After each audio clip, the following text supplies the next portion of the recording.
भेद रूप में मार्गदर्शन।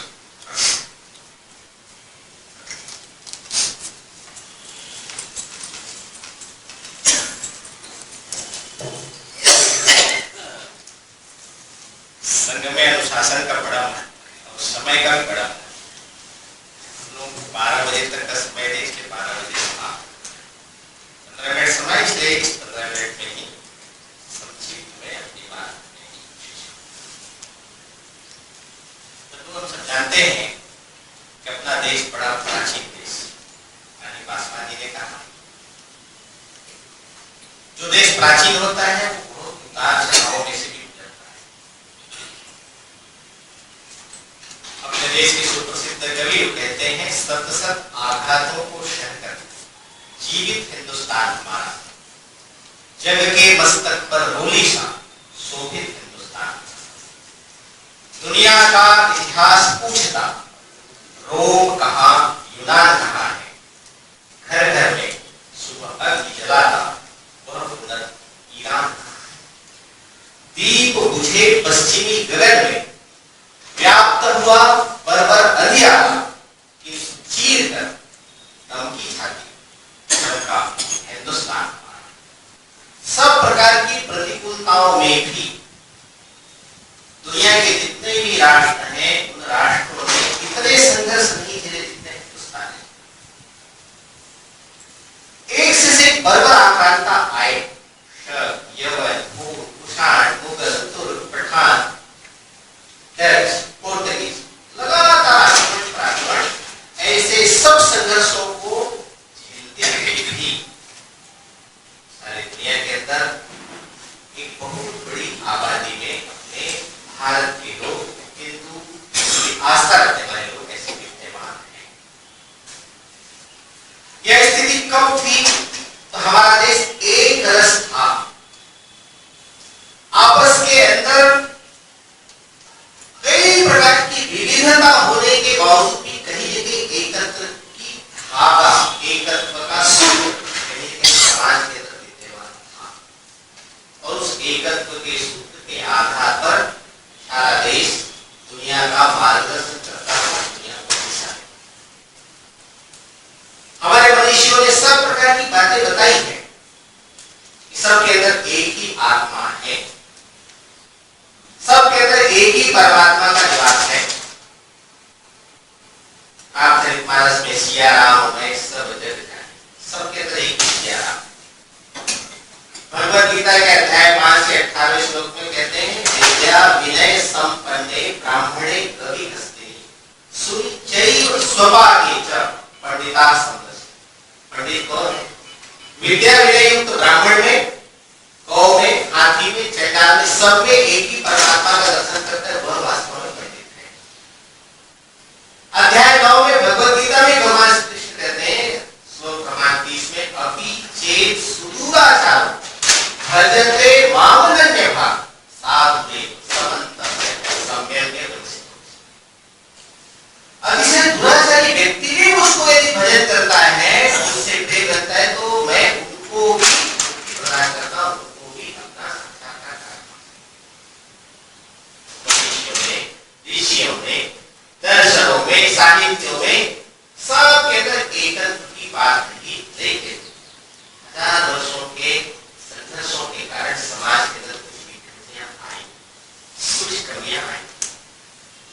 वो कमियां हम सब जानते हैं, समाज के अंदर छुआछूत भेदभाव की बात आ गई। अब उन कमियों का रोना रोने से कोई लाभ नहीं, उसमें से कैसे आगे बढ़ सकते हैं हम, इसका विचार करना पड़ेगा। समाज की इंटीग्रिटी कैसे बढ़ेगी, इसका विचार करना पड़ेगा।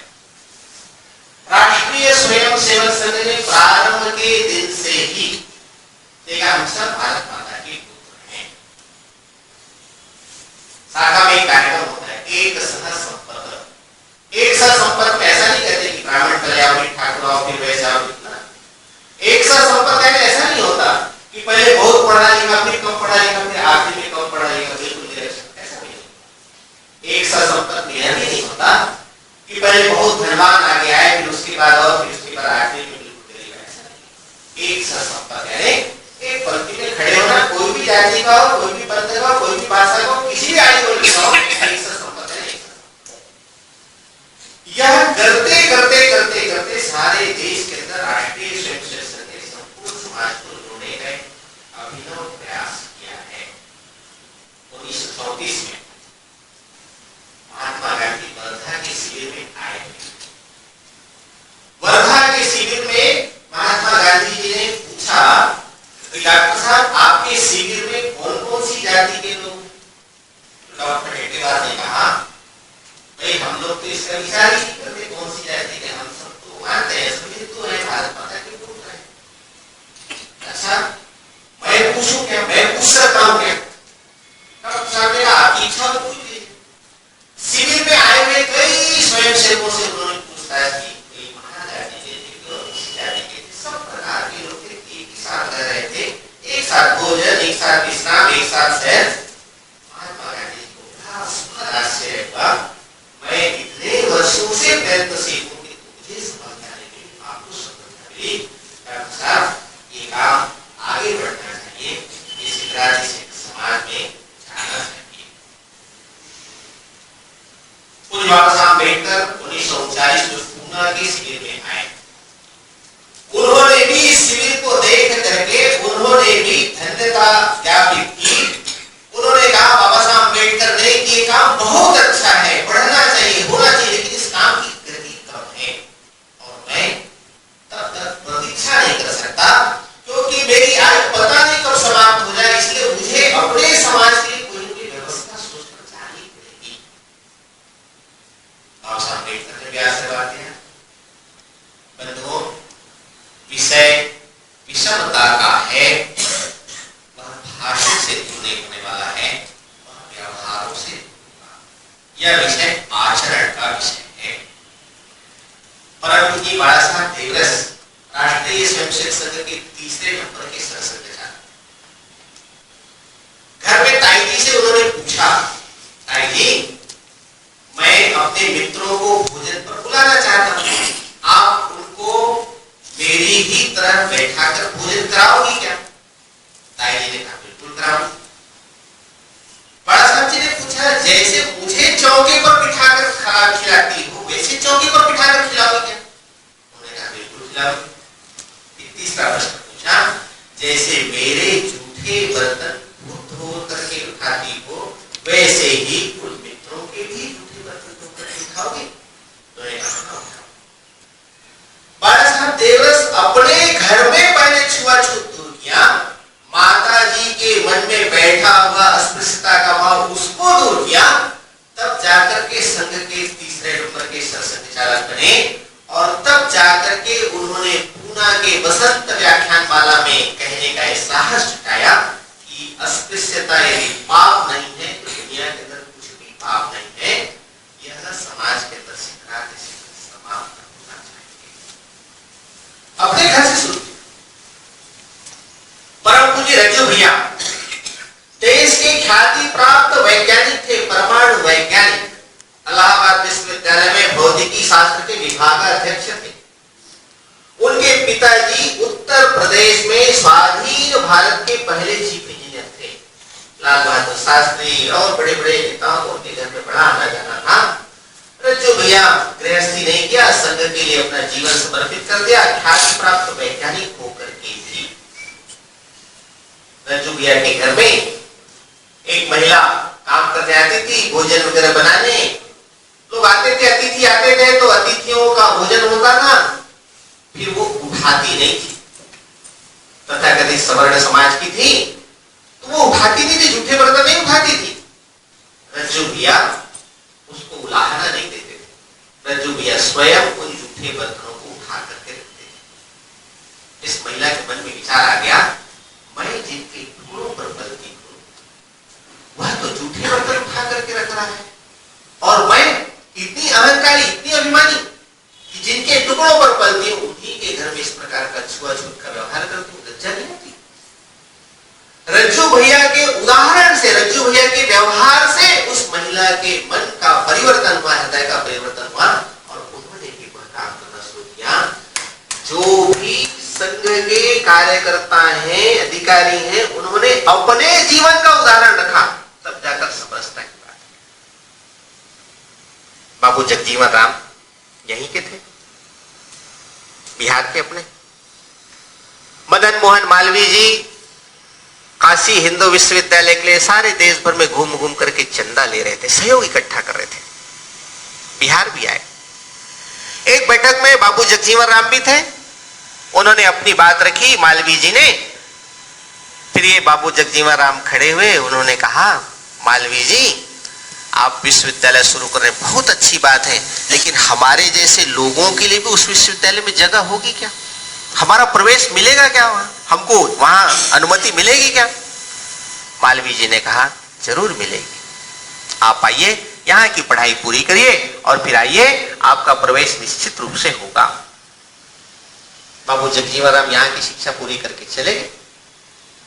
वहां प्रवेश मिल गया, छात्रावास में रहने लगे। लेकिन छात्रावास में उस समय व्यवहार अच्छा नहीं मिला। छात्रावास में तथाकथित सवर्ण बंधु जो हैं वो भोजन करते थे, बाबू जगजीवन राम को अलग भोजन करना पड़ता था। यह समाचार जो है वो मालवीय जी के पास पहुंचा। मालवीय जी आए छात्रावास में। छात्रावास में आए तो हड़कंप मच गया छात्रावास के अंदर।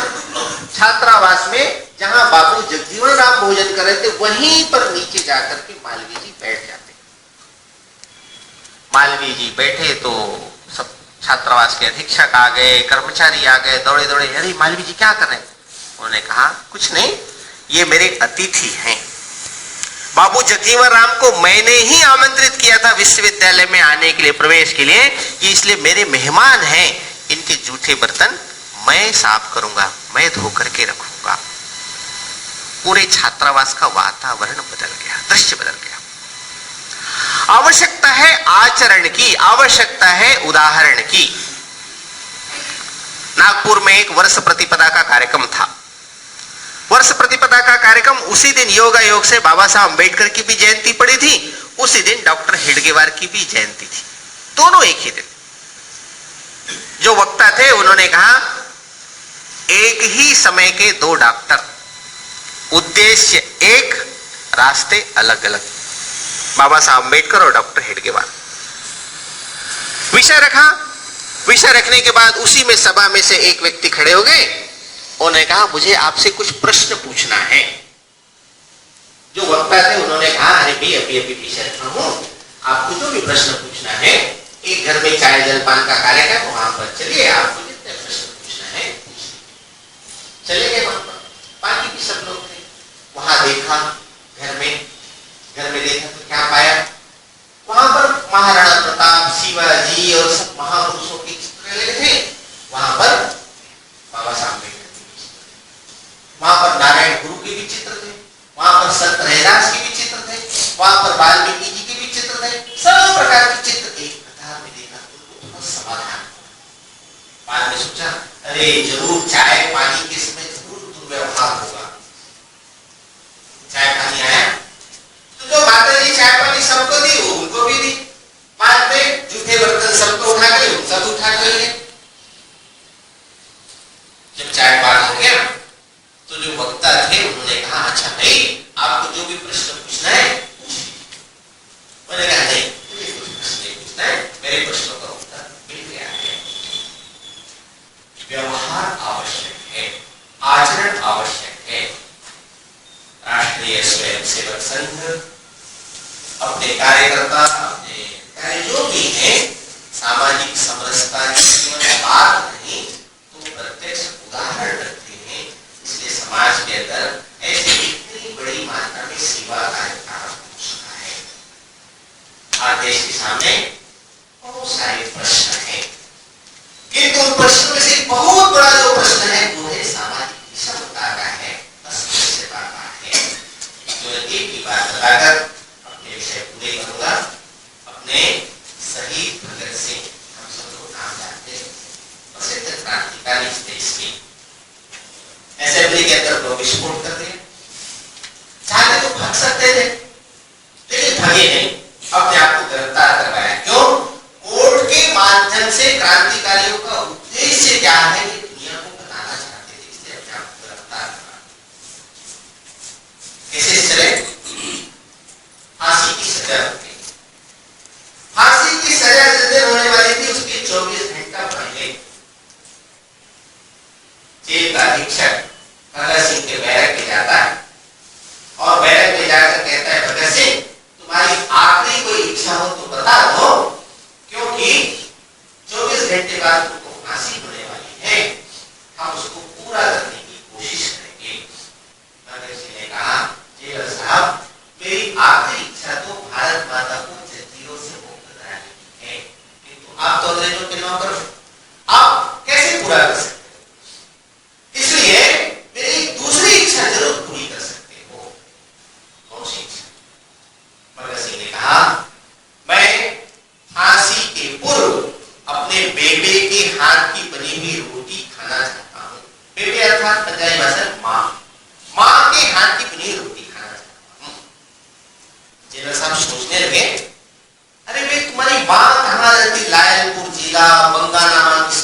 रोटी बनाएगी तब तक तो 24 घंटे का समय पूरा हो जाएगा।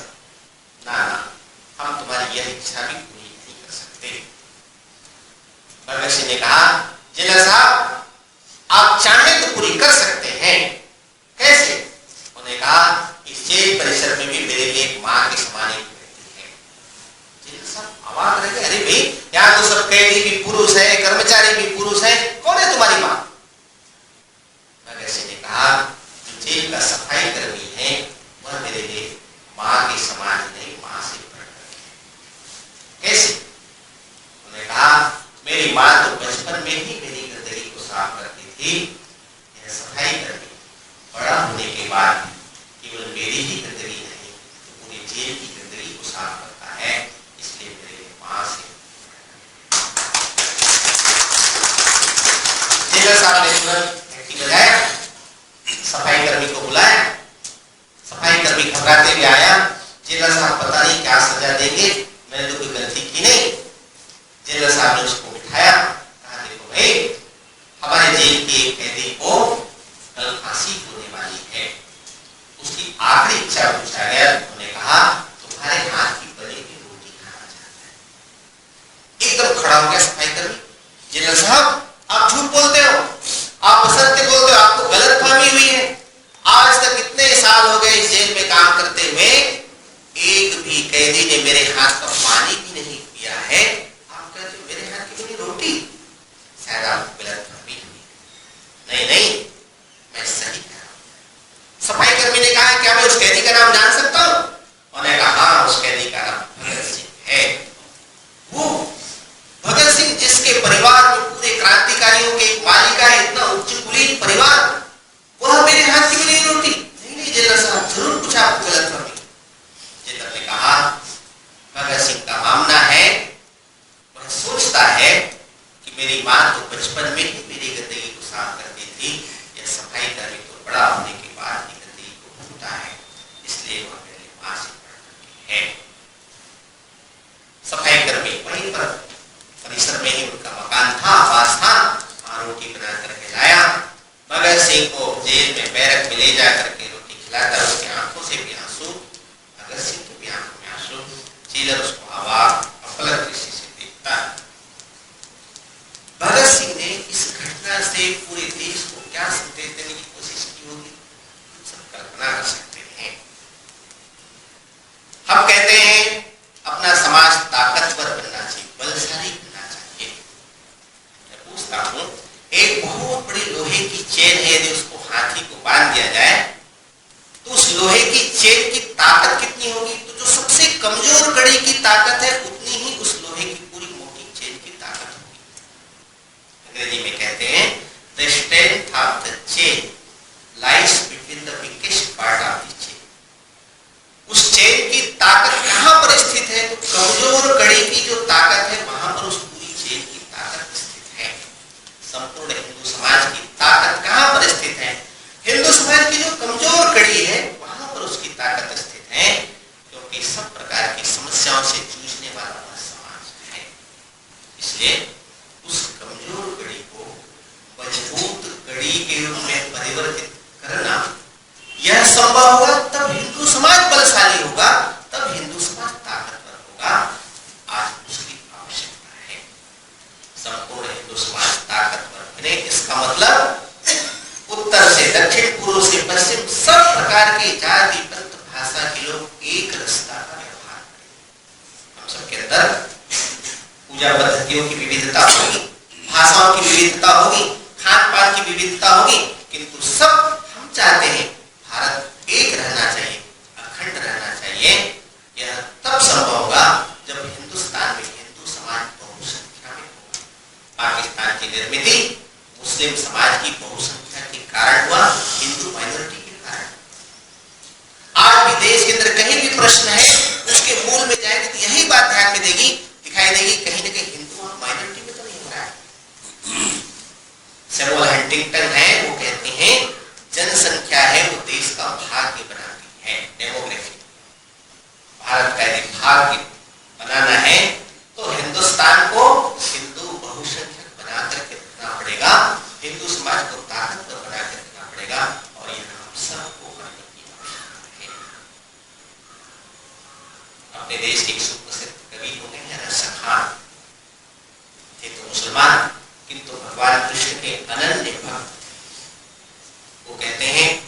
भगवान, आपको लगता है कि इसका जीवन बड़ा ही श्रेष्ठ था,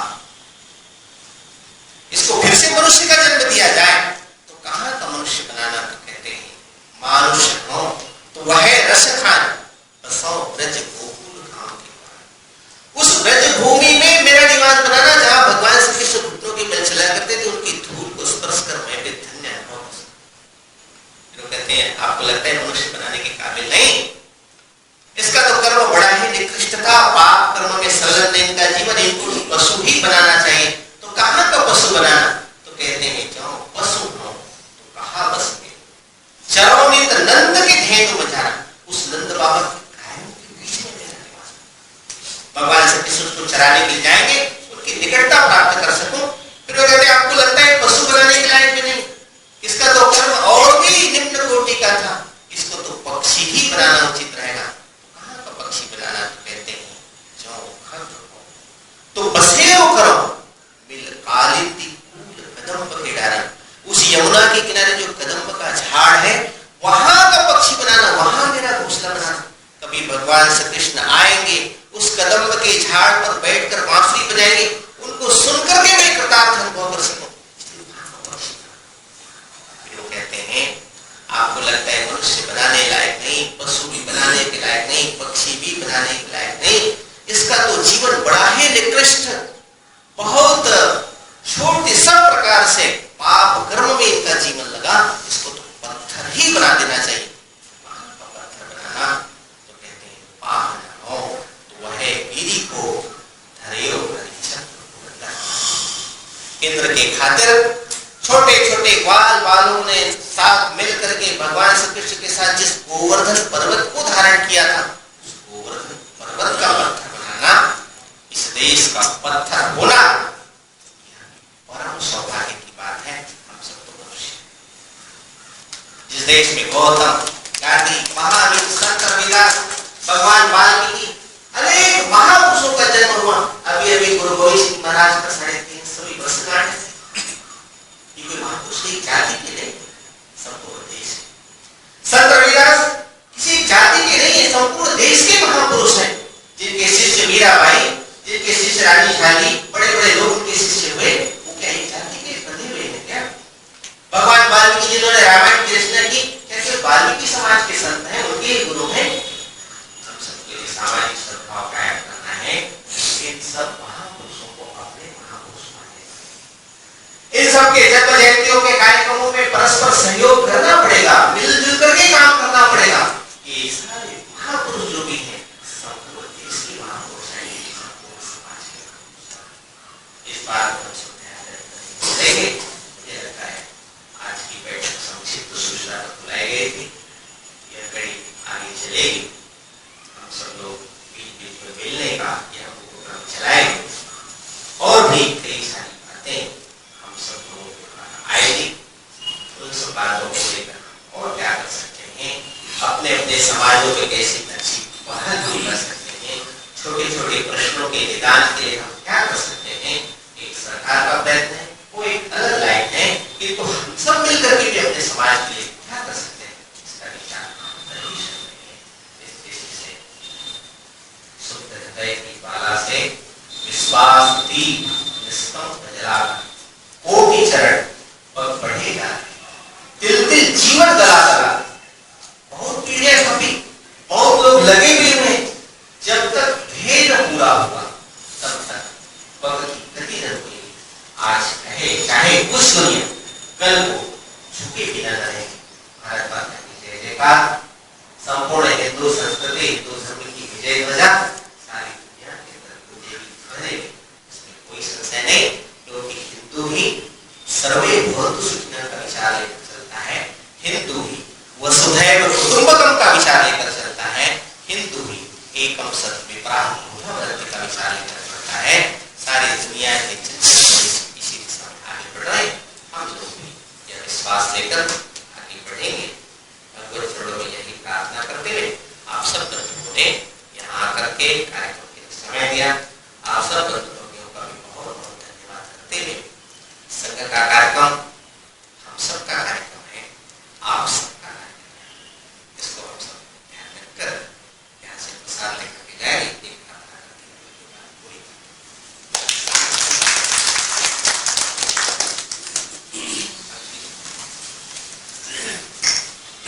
सीधा करेंगे, मेरे बोलने के पश्चात सब लोग शांति बोलेंगे। सर्वे भवन्तु सुखिनः, सर्वे सन्तु निरामयाः, सर्वे भद्राणि पश्यन्तु